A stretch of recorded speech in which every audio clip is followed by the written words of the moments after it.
Hello दोस्तों, नमस्कार। आज हम लोग दुर्गा पूजा का दशमी है और आज ही के दिन गांधी जी का जन्म हुआ था 2 अक्टूबर को। तो माँ दुर्गा का नाम लेते हुए हम लोग स्टार्ट करते हैं। आप लोगों को दुर्गा पूजा की विजयादशमी की हार्दिक शुभकामनाएं। तो चलिए आज हम लोग इस वीडियो में देखेंगे महात्मा गांधी से रिलेटेड जो भी फैक्ट्स हैं, जो भी इंपॉर्टेंट कंसेप्ट्स हैं, जो कि किसी भी कॉम्पिटिटिव एग्जाम में जो भी आने वाला है, अगर गांधी जी से कोई भी क्वेश्चन आया तो इससे बाहर नहीं जाएगा। तो चलिए स्टार्ट करते हैं। सबसे पहले तो हम लोग जानते हैं कि 2 अक्टूबर 1869 ईस्वी को क्या हुआ था। 1869 में पोरबंदर गुजरात में गांधी जी का जन्म हुआ। और बाकी जो फैक्ट्स हैं ये सब तो आप लोग को पता ही होगा। पिता का नाम करमचंद गांधी, माता पुतली बाई, पत्नी कस्तूरबा गांधी, और वकालत कहाँ किए थे? इंग्लैंड में। ये सब चीज़ तो नॉर्मल है। तो चलिए हम लोग आगे देखते हैं जो कि इंपॉर्टेंट है, जो कि जरूरत पूछा जाएगा। इतना ही पढ़ेंगे जो कि इंपॉर्टेंट है। तो सबसे पहले ये देखिए, ये दक्षिण अफ्रीका गए थे। ठीक है, दक्षिण अफ्रीका किसके कहने पे गए थे? 1893 में गए थे किनके पे? दादा अब्दुल्ला ने इनको इनवाइट किया था कि वहाँ पे जो प्रॉब्लम था उनको सॉल्व करने के लिए। तो ये दक्षिण अफ्रीका में जो गए तो एक जगह है, एक स्टेशन था पीटर मॉरिसबर्ग। इस पीटर मॉरिसबर्ग में यहाँ पर इसी स्टेशन पे गांधी जी को नीचे फेंक दिया गया था क्योंकि ये अपर क्लास वाले क्लास में घुस गए थे।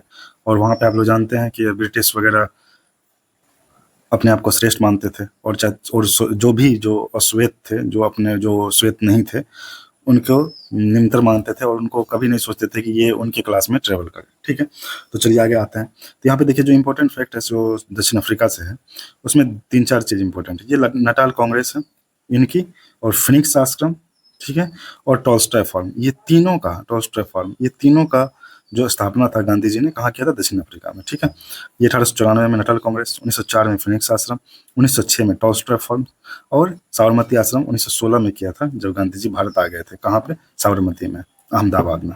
ठीक है, गांधी जी भारत कब आए? 9 जनवरी 1915। इस दिन क्या मनाया जाता है? बहुत इंपॉर्टेंट चीज़ है, भारतीय प्रवासी दिवस।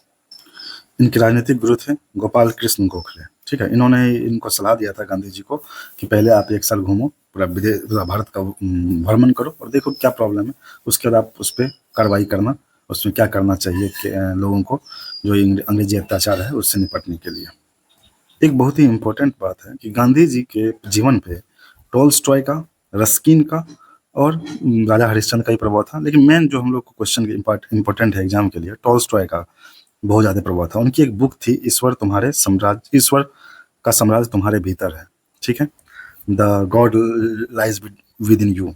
ठीक है, इस पे लियो टॉल्स्टॉय का ये बुक है, इसका प्रभाव बहुत ज़्यादा था गांधी जी पर। और एक सबसे ज़्यादा जो इम्पोर्टेंट है वो है रस्किन। रस्किन का क्यों इम्पोर्टेंट है? रस्किन की एक बुक थी ऑन टू दिस लिस्ट। ठीक है, ऑन टू दिस लिस्ट। इसमें क्या था मालूम है? इसमें जो एक अवधारणा थी सर्वोदय, सबका उदय हो, ये अवधारणा गांधी जी ने यहीं से ली थी। ये बहुत ही इंपॉर्टेंट फैक्ट है। बोले कि गांधी जी का सर्वोदय की अवधारणा कहाँ से ली गई थी? रस्किन के बुक से, ऑन टू द लास्ट से। उनके ऊपर में थेरो का ही प्रभाव था।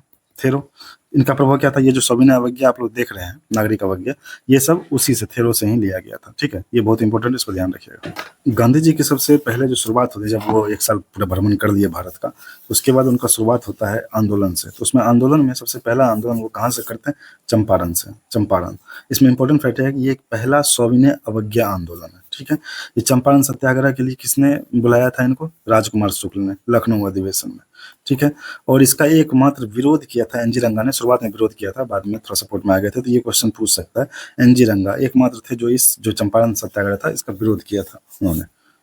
चंपारण सत्याग्रह में गांधी जी के जो सहयोगी थे वो ब्रजकिशोर प्रसाद थे, राजेंद्र प्रसाद थे, महादेव देसाई थी, जेवी कृपलानी थी, सीएफ एंड्रूज थे।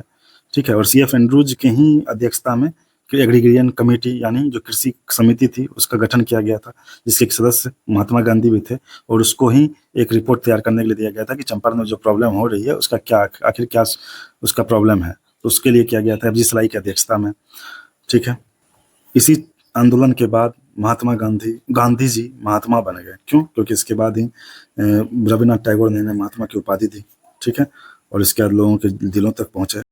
जो चंपारण सत्याग्रह था ये था सविनय अवज्ञा आंदोलन पहला गांधी जी का, और पहला भूख हड़ताल कहाँ? अहमदाबाद मिल मजदूर आंदोलन में। तो इसमें ये रीजन क्या था कि इसके मिल मालिक थे। ठीक है, मिल मालिक उसको प्ले बोनस तैयार, जो मजदूर थे उनको देने के लिए तैयार नहीं थे। ठीक है, तो ये मांग कर रहे थे उसके लिए, और उसमें भी मांग क्या कर रहे थे? वो लोग मांग कर रहे थे 50% का, और 20% मिल मालिक देने के लिए तैयार थे। फिर उनके बीच में एक मिल मालिक थे जिनका नाम था अम्बालाल साराभाई। उनकी बहन थी अनुसुईया बेन। तो अनुसुईया बेन ने गांधी जी को बुलाया कि आप मध्यस्थता कीजिए।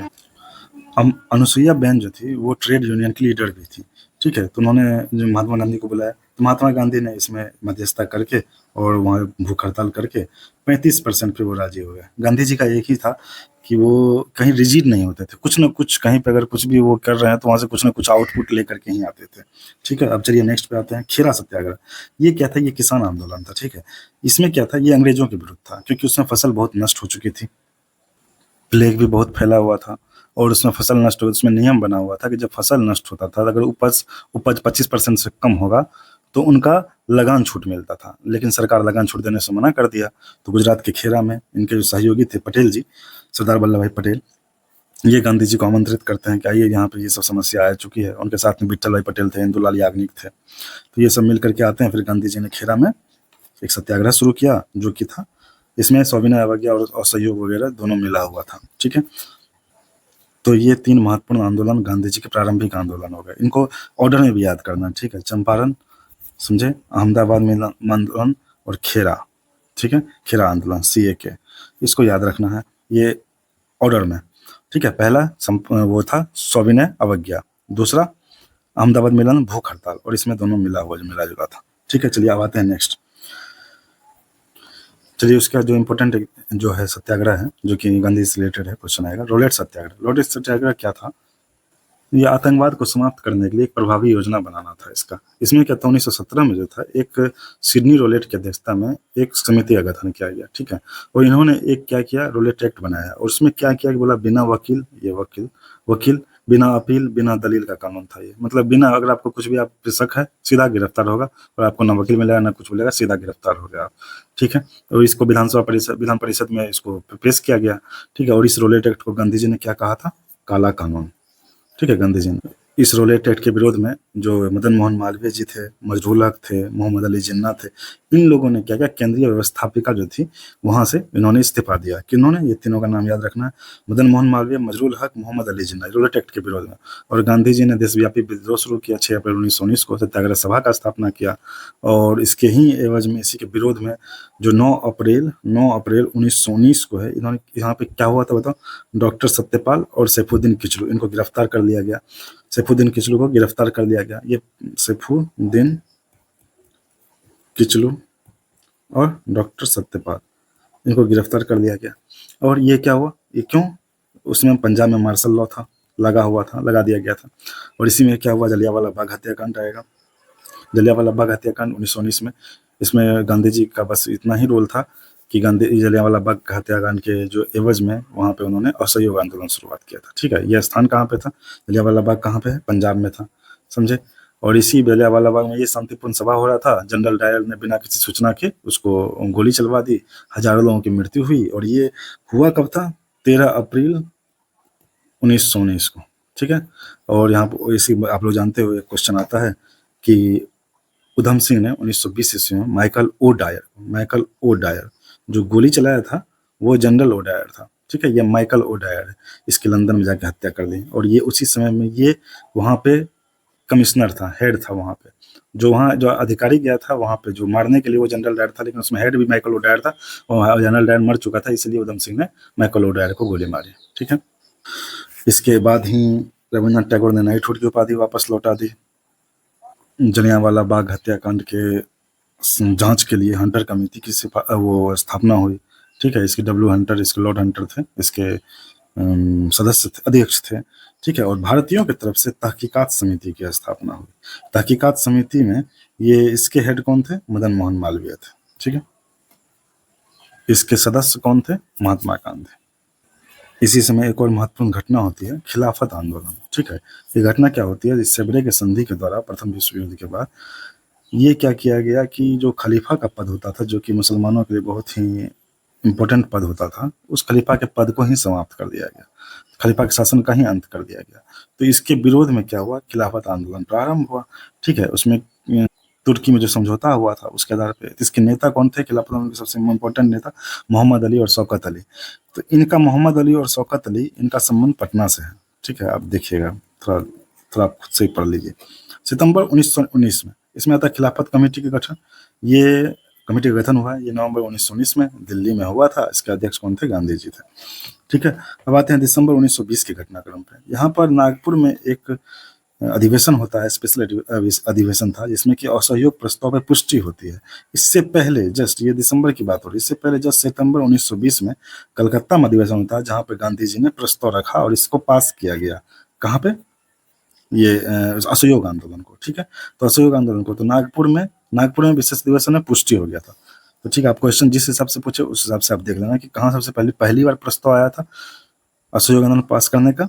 कलकत्ता में। और पुष्टि कहाँ हुई थी? नागपुर में। ठीक है, इसके विरोध कौन किए थे? सी आर दास और लाला लाजपत राय ने विरोध किया था। किसका? असहयोग आंदोलन का। ठीक है, असहयोग आंदोलन को जब स्टार्ट किया गया तो उसमें स्टार्टिंग में सबसे पहले गांधी जी ने स्टार्ट करके अपना जो संकेतात्मक होता है, जैसे केसरी हिंद और बेओर पद, ये अपना जो पद था उसका, और केसरी हिंद की उपाधि जो दी गई थी उनको, जो फर्स्ट वर्ल्ड वार के टाइम में दी गई थी। क्यों दी गई थी? क्योंकि उस समय इन्होंने लोगों से अपील करके फर्स्ट वर्ल्ड वार में ब्रिटिश को मदद की थी यहाँ से, तो इस वजह से उनको सम्मान के रूप में, मतलब हाँ, इस वजह से उनको गांधी जी को भर्ती करने वाला सर्जेंट भी कहा जाने लगा था।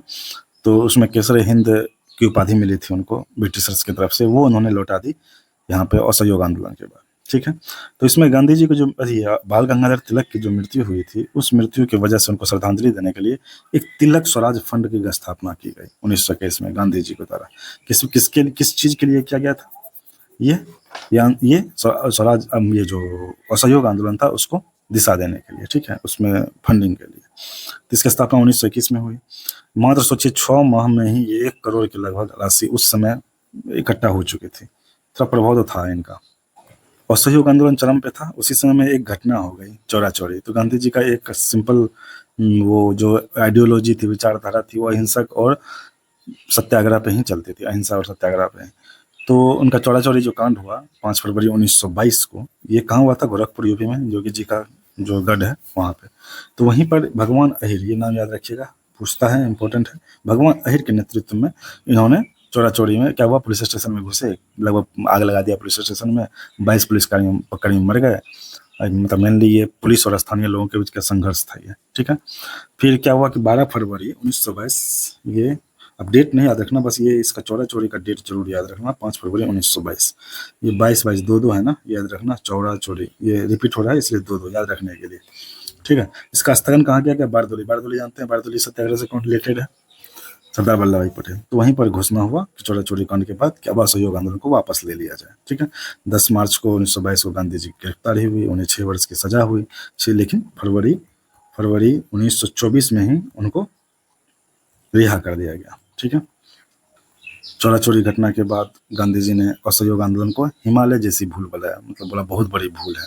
ठीक है, और हम लोग इसके बाद के फैक्ट पे आते हैं, जो इम्पोर्टेंट घटनाक्रम हुआ है गांधी जी के से रिलेटेड। एक साइमन कमीशन हुआ, उसका विरोध किया गया। ठीक है, साइमन कमीशन क्या था आप लोग बताओ? 1919 में जो भारत शासन अधिनियम आया था, उसकी समीक्षा के लिए 10 साल बाद बोला गया था कि उसको समीक्षा होगी। तो 1929 में आना था, लेकिन 2 साल पहले ही आ चुका था। और सबसे पहले इसका विरोध क्यों किया गया? क्योंकि इसमें सभी मतलब व्हाइट, यानी जो तथाकथित गोरे लोग थे, उन लोगों का ही इसमें वर्चस्व था। तो इसी वजह से विरोध किया गया। इसमें कम से कम इंडियन को रहना चाहिए था, क्योंकि आप जिसका शोषण कर रहे हो उसी में से कोई ना हो, और जो शोषण कर रहा हो वही पूरा एक पैनल बैठा हुआ हो, तो आपके लिए कैसे हित की बातें कर सकता है। बीच में बहुत कुछ हुआ है, लेकिन वो गांधी जी से रिलेटेड नहीं है, इसलिए मैं बस गांधी जी के बात पर फोकस कर रहा हूँ। बीच में स्वराज पार्टी की स्थापना हुई मोतीलाल नेहरू और चित्तरंजन दास के अगुवाई में, और काफी क्रांतिकारी घटनाएं भी हुई, मैं उनका अलग से कवर कर दूंगा।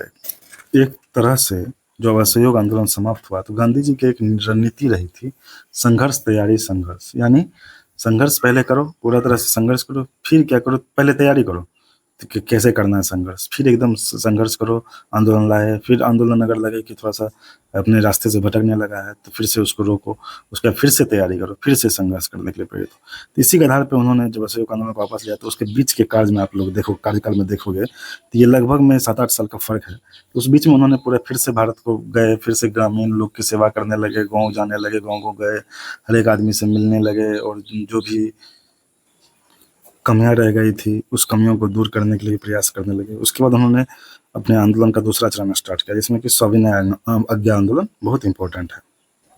सविनय अवज्ञा आंदोलन को शुरू करने से पहले गांधी जी ने इरविन को, जो इसमें वायसराय थे, उनको 11 सूत्री मांग भेजा। ठीक है, 11 सूत्री मांग। इसमें क्या था पूर्ण शराबबंदी, जो सेना का खर्च है उसमें कटौती किया जाए, नागरिक प्रशासन जो खर्च हो रहा है उसको कम किया जाए, खुफिया विभाग में सुधार हो, आत्मरक्षा के लिए जो हथियार रखना है उसको भी रखने का लाइसेंस दिया जाए, और जो राजनीतिक कैदी हैं, इस पर ध्यान दीजिए, राजनीतिक कैदियों की रिहाई के लिए मतलब उसकी बात की।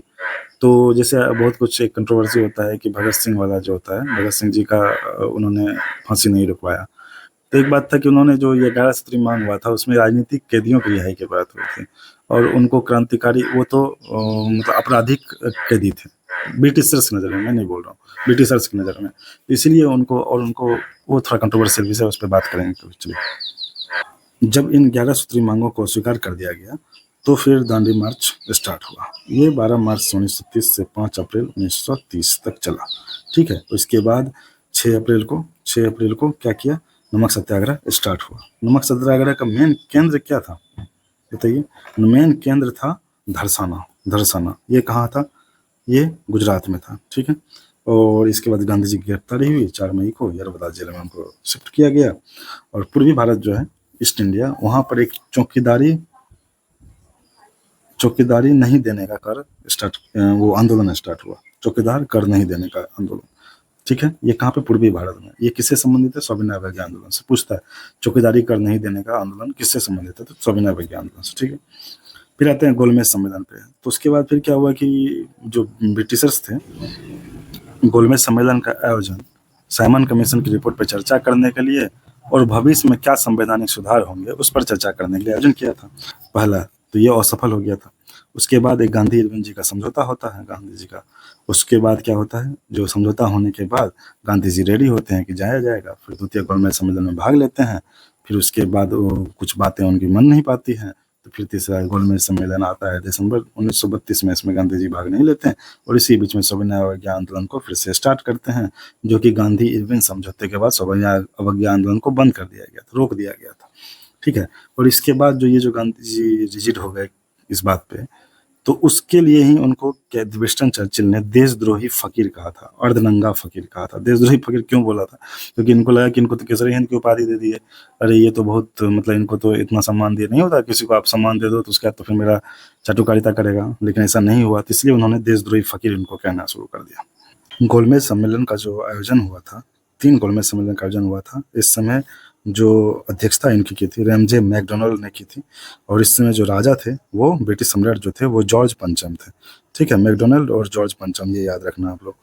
ठीक है, ये कहाँ हुआ था? सेंट जेम्स पैलेस लंदन में हुआ था। और इसमें जो है पृथक निर्वाचक मंडल की मांग की थी, किसने? मुस्लिम लीग ने, और दलितों के लिए अम्बेडकर जी ने मांग की थी। 3 गोलमेज सम्मेलन हो गया। पहला तीनों में से पहला और तीसरे में कांग्रेस ने भाग नहीं लिया था, और दूसरे में कांग्रेस ने भाग लिया था, और जिसके प्रतिनिधि के रूप में गांधी जी ने भाग लिया था। ठीक है, और इसी में जो सांप्रदायिक पंचाट था उसके विरोध के रूप में उन्होंने, गांधी जी ने उसका विरोध किया, और द्वितीय सम्मेलन के बाद वो मतलब वो असफल हो गया। उसके बाद गांधी जी भारत आए, और भारत में इन्होंने जो सविनय अवज्ञा आंदोलन था उसको स्टार्ट किया फिर से सेकेंड बार।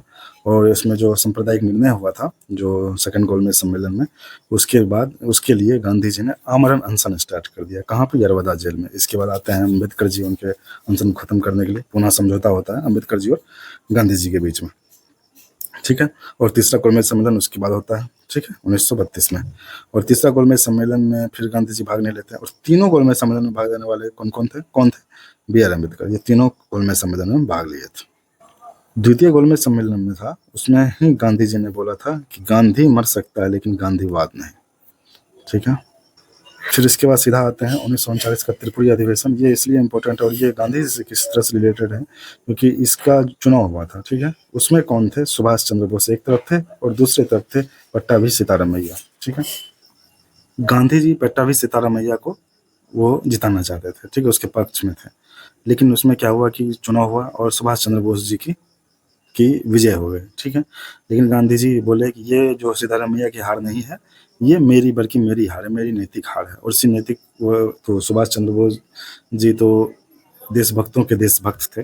उन्होंने बोला कि गांधी जी तो हमारे पिता तुल्य हैं, तो वो नाराज हैं तो मैं इस पद पर कैसे रह सकता हूँ। इसके बाद वो उन्होंने पद से इस्तीफा दे दिया। और यहाँ से एक क्वेश्चन ये बनता है कि इसके इस्तीफा देने के बाद कांग्रेस की अध्यक्षता किसने की? इसकी अध्यक्षता किसने की? राजेंद्र प्रसाद ने। ये बहुत ही इंपॉर्टेंट है, याद रखिएगा, ठीक है।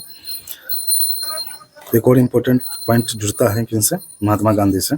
व्यक्तिगत सत्याग्रह, इनके प्रस्तावक कौन थे? महात्मा गांधी, जो बोले कि व्यक्तिगत सत्याग्रह करना, मतलब अपने अपने तरीका से, क्योंकि उनको पता था कि अगर मैं जेल चला जाऊंगा या शीर्ष नेता जेल चले गए तो दिशा कहीं भटक ना जाए या जो भी हो। उसके बाद वो सीधा बोले कि अब व्यक्तिगत सत्याग्रह अपना अपना करो, मतलब अपने अपने तरीके से। तो उसी में जो पहला सत्याग्रह उन्होंने घोषित किया, ये स्टार्ट कहाँ से हुआ था? इनको दिल्ली चलो सत्याग्रह भी बोलते हैं, ठीक है। तो 1940 में पवनार आश्रम कहाँ? महाराष्ट्र में, वहां से स्टार्ट हुआ व्यक्तिगत सत्याग्रह। फर्स्ट क्या था? विनोबा भावे ने, ठीक है। उसके दूसरा सत्याग्रही कौन थे? जवाहरलाल नेहरू। तीसरे सत्याग्रही ब्रह्मदत्त। तो पहले विनोबा भावे और जवाहरलाल नेहरू तक ही पूछते थे, लेकिन यूपीएससी एग्जाम में जो 70वीं हुआ था उसमें ब्रह्मदत्त थर्ड के बारे में पूछ लिया गया था। थर्ड सत्याग्रह। भारत छोड़ो आंदोलन पे आते हैं। अब भारत छोड़ो आंदोलन का इसका प्रारंभ हुआ था, जिसमें वर्धा प्रस्तुत हुआ था 7 अगस्त 1942 को। इसका एक मुंबई में पुष्टि हुआ, ठीक है, लेकिन स्टार्टिंग 8 अगस्त से हुआ। 1942 को प्रारंभ हुआ, कहाँ से? ग्वालियर टैंक मुंबई में है, यहाँ से कहाँ ये क्या अवसर हुआ? भारत छोड़ो आंदोलन। यहीं पे नारा दिया था गांधी जी ने, करो या मरो। उसके बाद 9 से 10 अगस्त तक में लगभग में और सब कांग्रेस नेता गिरफ्तार हो चुके थे लगभग में, ठीक है। उसके बाद गांधी जी की गिरफ्तारी हुई, उसमें आगा खां प्लेस पूना में इनको रखा गया। मुस्लिम लीग जो है इससे अलग ही रहे, वो इसका विरोध में शामिल नहीं हुए। मुस्लिम लीग और हिंदू महासभा दोनों इस भारत छोड़ो आंदोलन जो चला था उससे दूर रहे, उनका समर्थन नहीं किए, ठीक है। अब आते हैं एक और जो जो जब आज़ादी हो गया, मतलब ये जब भारत छोड़ो आंदोलन चल रहा था उसके बाद जो कुछ जो आज़ाद हिंद फौज थी उनके कुछ सैनिकों को पकड़ा गया और उन पर लाल किला का मुकदमा चला, ठीक है। आज़ाद हिंद फौज का गठन किसने किया था? कैप्टन मोहन सिंह ने। और इनको आगे किसने बढ़ाया? सुभाष चंद्र बोस ने, ठीक है। सर्वोच्च सेनापति कौन थे? सुभाष चंद्र बोस। तो ये जो आज़ाद हिंद फौज मुकदमा था, इसको लाल किला मुकदमा ही बोलते हैं। ये कब हुआ? 1945 में। ये डेट ध्यान रखना है, ठीक है। इसमें कौन से थे जो एक 3 इंपॉर्टेंट थे? गुरबख्श सिंह, प्रेम सहगल और शाहनवाज खान, ये तीनों में थे। और इसके पक्ष में वकील जो थे तेज बहादुर सप्रू, जवाहरलाल नेहरू और भोला भाई देसाई, ये बचाव पक्ष के वकील थे, इनको बचाना चाहते थे। आखिरकार ये जीत गए थे, मतलब इनको रिहाई मिल गई थी, ठीक है। इसके बाद आता है वेबल योजना। यहाँ से याद रखना, ये सीधा सीक्वेंस पूछ दिया जाता है यूपीएससी एडीओ या यूपीएससी में, इस समय सीधा सीक्वेंस पूछ देगा। वेबल योजना 1945 में। उसके बाद नौसैनिक विद्रोह होता है। नौसैनिक विद्रोह जानते हो आप लोग क्या है? तो जो नस्लीय भेदभाव होता है उससे और खराब भोजन के लिए नौसैनिक विद्रोह हुआ था। रॉयल नेवी विद्रोह भी बोलते हैं इसको, 1946 में। उसके कैबिनेट मिशन योजना आया 1946 में। पैथिक लॉरेंस, अलेक्जेंडर, ठीक है, और स्टीफोर्ड क्रिप्स, ये इसके उसमें अध्यक्षता में ये सब, मतलब ये सब मिल करके एक मिशन आया, कैबिनेट मिशन, ठीक है। ये भारत कब आया? 1946 में। इसका प्रस्ताव क्या था कि जो अंतरिम सरकार भारत में बनेगी, जो भारत को छोड़ेंगे उसके पहले एक अंतरिम सरकार बनेगी, जिसका कि गठन होगा, संविधान सभा का गठन होगा, संविधान निर्माण होगी, ठीक है। तो उसके बाद ये सब चीज़ इसमें था कैबिनेट मिशन में। उसके बाद 16 अगस्त 1946 को सीधा मुस्लिम लीग बोला कि सीधा हम लोगों को अलग करो भाई, हमको अलग देश चाहिए। वहीं पर इन्होंने प्रत्यक्ष कार्रवाई दिवस मनाया। ये पूछा जाता है, बहुत इंपॉर्टेंट है। 16 अगस्त 1946 प्रत्यक्ष कार्रवाई दिवस, किसके द्वारा? मुस्लिम लीग के द्वारा, ठीक है। फिर 15 अगस्त 1947 को हमारा देश आज़ाद हुआ। तो उस समय जानते हैं आप लोग क्या स्थिति थी? बहुत ही बुरी स्थिति थी। यहाँ पे हिंदू मुस्लिम के बीच में दंगा हो गया था। जो पाकिस्तान, जो भारतीय मुसलमान थे जो पाकिस्तान जाना चाहते थे, जो पाकिस्तानी हिंदू थे जो भारत आना चाहते थे, इन दोनों के बीच, मतलब जो यहाँ जाना चाहते थे मार करके उनको काट दिया जाता था, जो वहाँ से आते थे उनको काट दिया जाता था। बहुत ही बुरी स्थिति थी उस टाइम में। एक बंगाल क्षेत्र जो था वो बहुत आसान था। वहीं पर एक नोआखली एक जगह था जहाँ पर गांधी जी पहुँचे, क्योंकि उनको देश आज़ाद हो चुका था, लेकिन उस आज़ादी से खुशी नहीं थी, क्योंकि उनके अपने बच्चे जल रहे थे। इस वजह से नोआखली उस समय में गए थे। ये पूछा जाता है कि गांधी जी जिस समय देश आज़ाद हुआ उसमें कहाँ थे? तो नोआखली में, ये बंगाल में है, ये वहाँ पे थे। उसके बाद गांधी जी की मृत्यु हो जाती है, जो कि असैसिनेशन होता है किनके द्वारा? नाथूराम गोडसे के द्वारा, 30 जनवरी 1948 को, ये बिरला हाउस में दिल्ली में। और अभी ये गांधी स्मृति संग्रहालय है और इनको दफनाया जाता है राजघाट में। करोड़ों की भीड़ आती है और एक राष्ट्रपिता जिसे हम कहते हैं, जो एक सूत्रधार, बहुत चीज़ों के, भारतीय आज़ादी के सूत्रधार, और हम लोगों के बीच इतने लोकप्रिय, इस दुनिया को छोड़ के चले गए और एक खालीपन छोड़ गया इस देश में जिसकी पूर्ति कभी नहीं हो सकती है। उनके आदर्शों पे चल के हम लोग देश को और आगे लेके जाएंगे। हम लोग जितने भी छात्र हैं, ये कर्तव्य हम लोगों का करना भी चाहिए। गांधी जी के द्वारा कुछ बुक्स लिखे गए थे। माई एक्सपेरिमेंट विथ ट्रूथ, ये क्या है, सत्य के साथ मेरे प्रयोग, ये उनका आत्मकथा था, इसमें उन्होंने अपना आत्मकथा बताया है। हरिजन था, इसको इन्होंने 3 भाषा में निकाला था। एक होता हरिजन बंधु, ये था गुजराती में, हरिजन सेवक हिंदी में था, और हरिजन जो था एकदम खाली सिंपल हरिजन, ये क्या था, ये अंग्रेजी भाषा में था। ठीक है, ये पत्रिका था। और यंग इंडिया, गांधी जी ने करो या मरो का नारा दिया। उन्होंने एक बार बोला था कि मैं एक मुट्ठी बालू से ही कांग्रेस से बड़ा आंदोलन खड़ा कर सकता हूँ। गांधी जी का एक कथन है जो कि बहुत ही महत्वपूर्ण है, जो अभी के समय और अभी के देश के बदलाव के लिए, और जो मेरा खुद का फेवरेट है, कि जो आप संसार में या दुनिया में जो या देश में जो भी बदलाव देखना चाहते हैं, सबसे पहले वो बदलाव खुद में लाइए। तो इसी के साथ मैं अपनी वाणी को विराम देता हूँ, और आप लोग भी खुद जो भी आप चेंज लाना चाहते हो दुनिया में, अब खुद में पहले स्टार्ट कीजिए। तो चलिए इन्हीं शब्दों के साथ खत्म करते हैं गांधी जी पे, फिर उसके बाद फिर मिलते हैं नेक्स्ट वीडियो में। Thank you.